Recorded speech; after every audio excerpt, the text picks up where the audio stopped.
Shalom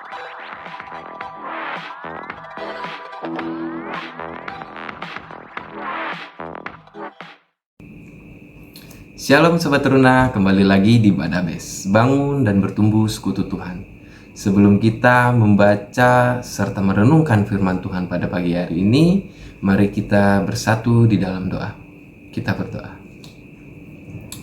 Terima kasih Tuhan Yesus yang baik, karena Engkau sudah memberkati kami di sepanjang malam. Sampai pagi ini kami diberikan tubuh yang segar dan sehat. Sebentar lagi kami akan membaca serta merenungkan firman-Mu. Bantu kami untuk memahaminya Tuhan Yesus. Terpujilah Kristus kekal sampai selama-lamanya. Amin. Sobat Teruna, bacaan kita pada pagi hari ini terambil dari Amos 9 ayat 1 sampai dengan yang ke-6, yang menyatakan,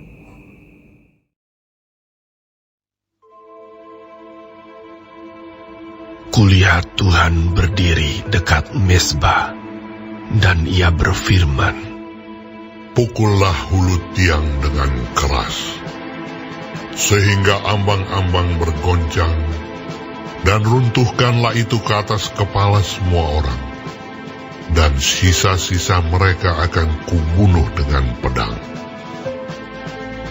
Tidak seorang pun dari mereka akan dapat melarikan diri, dan tidak seorang pun dari mereka akan dapat meluputkan diri.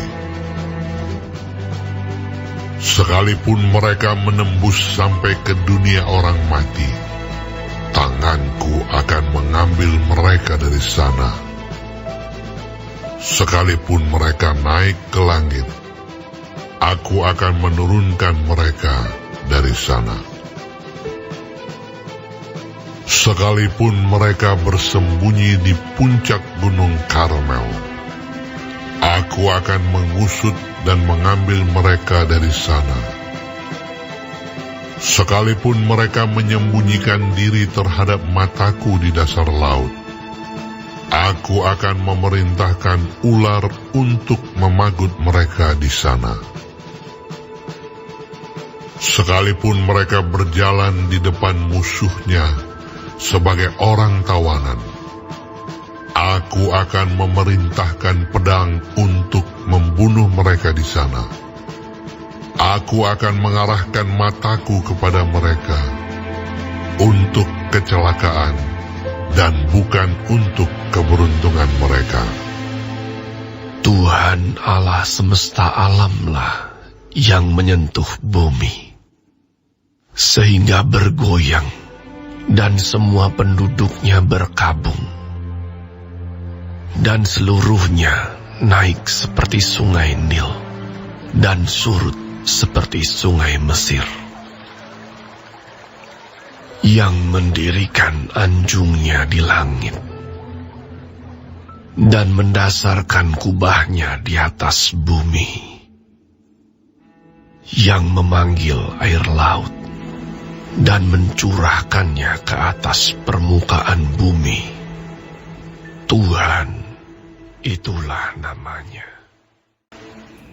Demikian pembacaan firman Tuhan. Terpujilah Kristus. Haleluya. Sobat Teruna, bacaan kita pada pagi hari ini menyatakan bagaimana bangsa Israel tidak menghargai waktu yang Tuhan sudah berikan kepada mereka. Kenapa mereka tidak menghargai waktu? Mereka di kehidupan hari lepas hari tidak melibatkan Tuhan di dalamnya. Mereka pun tidak merasa bersalah atas rutinitas mereka yang menduakan Tuhan dan menyengsarakan sesamanya. Sebagai akibatnya, penghukuman Tuhan akan turun atas kehidupan bangsa Israel, rekan-rekan, dan tidak ada yang dapat menghindarinya. Bangsa Israel adalah bangsa di mana banyak orang-orang dewasa yang seharusnya dapat memilih dan memilah mana yang terbaik bagi kehidupan masa depan mereka. Tetapi kenyataannya bagaimana? Bangsa Israel mementingkan kehidupan saat ini semata, tanpa memikirkan panjang kehidupan masa depan mereka bersama Tuhan, dan akhirnya kebinasaan yang mengakhiri waktu kehidupan mereka. Sobat Teruna, perikop kita pada pagi hari ini adalah bagaimana kita untuk bisa menghargai waktu. Waktu adalah sesuatu yang akan terus bergulir. Kita tidak dapat bisa mempercepat, memperlambat, apalagi mengulanginya.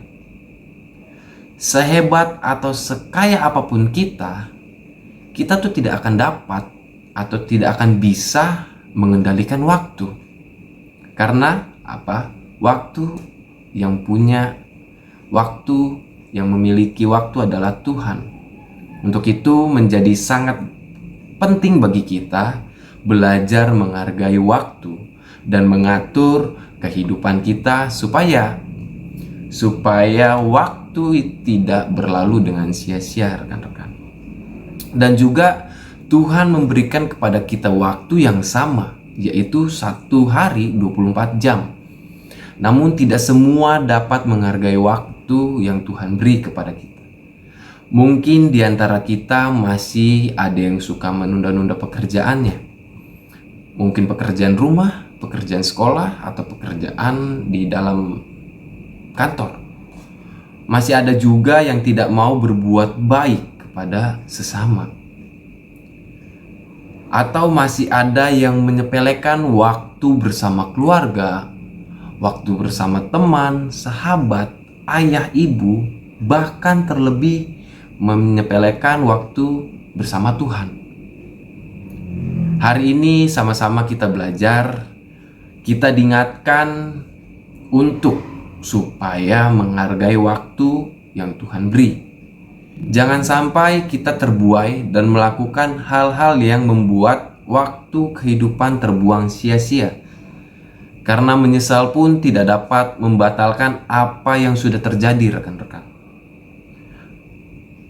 Mari kita terus belajar menghargai waktu agar kebaikan Tuhan menyertai kita saat ini hingga nanti.